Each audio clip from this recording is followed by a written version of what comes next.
उपचारात्मक शिक्षण। शैक्षणिक निदान का प्रयोजन ही उपचारात्मक शिक्षण है। शैक्षणिक निदान द्वारा बालकों की कठिनाइयों का पता लगाकर इन कठिनाइयों को दूर करते हुए जो शिक्षण कार्य अपनाया जाता है उसे उपचारात्मक शिक्षण कहते हैं। मतलब आपको इसकी परिभाषा याद करना है कि शैक्षणिक निदान द्वारा बालकों की कठिनाइयों का पता लगाकर उन कठिनाइयों को दूर करते हुए जो शिक्षण कार्य अपनाया जाता है उसे उपचारात्मक शिक्षण कहते हैं। उपचारात्मक शिक्षण के भी अनेक रूप हो सकते हैं, यथा बालकों की कठिनाइयों का सामूहिक रूप से निवारण और उचित अभ्यास, वैयक्तिक भेदों के आधार पर वैयक्तिक बालक की अशुद्धियों का निवारण, उपचार गृह अथवा भाषा प्रयोगशालाओं में बालकों को उच्चारण एवं भाषा संबंधी प्रशिक्षण और अभ्यास। उदाहरण के लिए सस्वर वाचन संबंधी पूर्वोल्लिखित कठिनाइयों को जान लेने पर उपचारात्मक शिक्षण के निम्नलिखित रूप अपनाए जा सकते हैं। पहला है, सर्वप्रथम शिक्षक को अपना आदर्श वाचन सभी दृष्टियों, शुद्ध एवं स्पष्ट उच्चारण, उचित स्वर, गति, यति, प्रवाह, आरोह अवरोह आदि से आदर्श बनाना चाहिए। दूसरा, जिन ध्वनियों एवं शब्दों के उच्चारण में अशुद्धियाँ होती है उनके शब्द उच्चारण और की शिक्षा और अभ्यास कराना। तीसरा है, शुद्ध एवं स्पष्ट उच्चारण और उचित स्वर, गति, यति, प्रवाह की दृष्टि से भी बालकों को प्रशिक्षित करना और सस्वर वाचन का अभ्यास कराना। शब्दार्थ संबंधी कठिनाइयों को दूर करना और अर्थ ग्रहण की योग्यता बढ़ाना।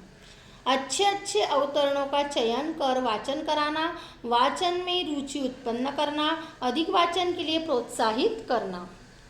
इसके अतिरिक्त सस्वर वाचन संबंधी उपचारात्मक शिक्षण में निम्नलिखित बातों का भी ध्यान रखना होगा। पहला, दोषपूर्ण सस्वर वाचन करने वाले छात्रों की योग्यता को ध्यान में रखते हुए उनके अनुकूल विषय सामग्री द्वारा उनका शिक्षण प्रारंभ करना चाहिए, भले ही कुछ समय के लिए कक्षा स्तर से नीचे उतरना पड़े। पठन सामग्री उनके अनुकूल, सरल और रोचक होनी चाहिए, जिससे धीरे धीरे पठन में उनकी रुचि बढ़े, गति और अर्थ ग्रहण की शक्ति भी बढ़े। वाचन को सोद्देश्य बनाकर ऐसे बालकों में पढ़ने के प्रति प्रेरणा उत्पन्न करनी चाहिए। ऐसे अभ्यास दिए जाए जिनकी उपयोगिता का छात्र भी अनुभव करते रहे। बालकों को स्वयं अपनी प्रगति जानने का भी अवसर दिया जाए। रोचक एवं उपयोगी पुस्तकों की चर्चा, घटनाओं का वर्णन, साहसिक कहानियाँ, ऐसी कहानियाँ जिनमें कम प्रतिभा वाले बालक भी परिश्रम एवं अध्यवसाय द्वारा महान बन गए हो, सुनाई जाए और छात्रों से पढ़वाई जाए।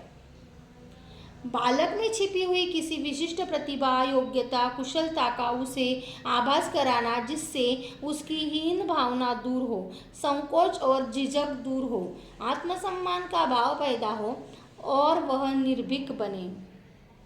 अभिनय, वाद विवाद आदि कार्यक्रमों में भाग लेने के लिए उसे प्रेरित और प्रोत्साहित किया जाए। इस प्रकार भाषा शिक्षण के क्षेत्र में बालकों की भाषा संबंधी कठिनाइयों को दूर करने के लिए शैक्षणिक निदान एवं उपचार शिक्षण की प्रक्रिया अपनाई जा सकती है। निसंदेह यह प्रक्रिया बालकों को सीखने संबंधी कठिनाइयों को दूर करने और उन्हें उचित शैक्षिक प्रगति के लिए तैयार करने में उपयोगी होगी। उपचारात्मक शिक्षण विधियाँ एवं प्रविधियाँ। निदान का कार्य त्रुटि के कारण का पता लगाना है।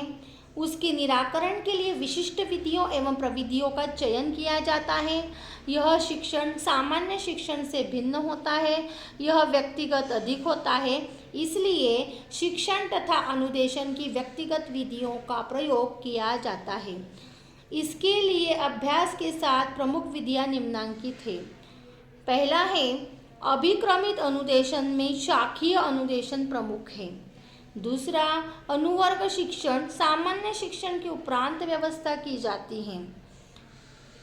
तीसरा, परिपाक शिक्षण को पर्यवेक्षित अध्ययन भी कहते हैं। चौथा, क्रियात्मक अनुसंधान विधि। साधारण हिंदी की त्रुटियों पर ध्यान कम दिया जाता है क्योंकि यह छात्रों की मातृभाषा और यह सभी को आती है। छात्र भी हिंदी के अध्ययन पर ध्यान नहीं देते हैं। उपचारात्मक विधियों का उपयोग विशेषकर गणित, विज्ञान तथा हिंदी भाषा के शिक्षण में किया जाता है। अनुवर्ग शिक्षण की व्यवस्था गणित तथा विज्ञान विषयों के लिए की जाती है, जबकि भाषा की त्रुटि अधिक गंभीर होती है। छात्रों को अपनी अभिव्यक्ति के लिए भाषा का ही प्रयोग करना होता है। शुद्ध भाषा के ज्ञान एवं कौशल से ही शुद्ध संप्रेषण किया जाता है। शब्दों का प्रयोग समुचित न करने पर उसके अर्थ के बजाय अनर्थ हो जाता है। अन्य राष्ट्रों के छात्र तथा द्वितीय भाषा के रूप में हिंदी सीखने वाले छात्र हिंदी की अशुद्धियों पर विशेष ध्यान देते हैं। जिनकी मातृभाषा हिंदी है वे हिंदी की अशुद्धियों पर ध्यान कम देते हैं।